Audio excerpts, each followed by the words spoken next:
সিরিজে টিকে থাকার লড়াইয়ে কাল নিউজিল্যান্ডের বিপক্ষে দ্বিতীয় ওয়ানডেতে মুখোমুখি হবে বাংলাদেশ।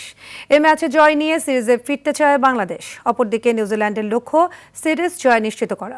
বাংলাদেশের জন্য আশার খবর, দ্বিতীয় ম্যাচে খেলতে পারেন প্রথম ম্যাচে ইনজুরির কারণে বাদ পড়া মুস্তাফিজুর রহমান। মিরপুরে ম্যাচটি শুরু হবে সকাল 11টায়। আতিকুল ইসলাম শাকিলের রিপোর্টে থাকছে বিস্তারিত। যে ব্যাটিং নিয়ে বরাবর দুশ্চিন্তা বাংলাদেশের, প্রথম ম্যাচে তারই ধারাবাহিক বাজে প্রদর্শনীতে দ্বিতীয় সারির নিউজিল্যান্ডের বিপক্ষে নাস্তানাবুদ হতে হয়। 3 ম্যাচ সিরিজে, তাই দ্বিতীয় ম্যাচে জয়ের বিকল্প নেই বাংলাদেশের সামনে। ম্যাচের আগের দিন সংবাদ সম্মেলনে আসা বাংলাদেশের পেসার শরীফুল অবশ্য সিরিজে ফেরার ব্যাপারে আত্মবিশ্বাসী। আমরা যদি আরেকটু ভালো বোলিং করতাম হয়তো তাদের জন্য ইজি হতো। সো মনে করবো যে ইনশাল্লাহ নেক্সট ম্যাচে ব্যাটসম্যানরা খুব ভালো করবে, আমাদেরকে সাপোর্ট দেবে, আমরাও তাদেরকে সাপোর্ট দেবে, দলগতভাবে আমরা ম্যাচ উইনিং আনবো।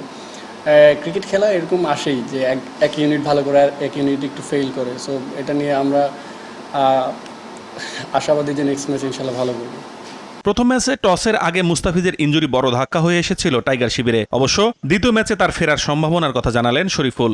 হ্যাঁ, উনি এখন মোটামুটি আলহামদুলিল্লাহ সুস্থ। আমরা যে 15 জন স্কোয়াড আছে সবাই রেডি থাকি ম্যাচ খেলার জন্য। এখন ডিসাইড করবে কোচ, তারা। সো আমরা সবাই রেডি আছি। অপরদিকে বাংলাদেশের বিপক্ষে প্রথম ম্যাচে জয় তুলে নিয়ে ফুরফুরে মেজাজে আছে কিউইরা। ঘরের মাটিতে টাইগারদের বিপক্ষে সিরিজ জয়কে বিশেষ কিছু বলছে তারা। লক্ষ্য সে বিশেষ কিছু দ্বিতীয় ম্যাচেই নিশ্চিত করা। আমরা যে দল নিয়ে এসেছি তা পূর্ণ শক্তির নয়। এখানে এসে অভিজ্ঞতা নিতে পারছি।